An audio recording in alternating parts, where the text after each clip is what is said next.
बहीण आणि पत्नीमधला सामना चुकीचा आहे, जनतेला कळलं, पण अजितदादांना कळलं नाही. अजित पवार राजकारणामध्ये फिट नाहीत असं संजय राऊतांनी म्हटलं. दादा राखी बांधण्यासाठी जातील तेव्हा सुप्रिया सुळे काय करतात हा प्रश्न आहे. बारामतीमध्ये त्यांच्यासाठी महाराष्ट्र लढलाय असं राऊतांनी म्हटलं. यावर सुप्रिया सुळेंनी मात्र रामकृष्ण हरी एवढंच म्हटलेलं आहे. जे ज्ञान या राज्याच्या सामान्य जनतेला होतं त्यावेळेला की करतात ते चुकीचं आहे. बारामतीमध्ये भाऊ बहीण विरुद्ध पत्नी हा सामना चुकीचा आहे हे महाराष्ट्रातल्या सामान्य जनतेला कळत होतं. ते 4-5 वेळा उपमुख्यमंत्री राहिलेल्या व्यक्तीला कळलं नाही.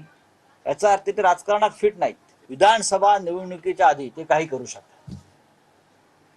लोकसभेत इतका मोठा फटका बसल्यावर विधानसभेत सुद्धा त्यांची पाठ मातीला लागू नये यासाठी ते राखी बांधायला जातील, ते भाऊबीजेला स्वतःच जातील.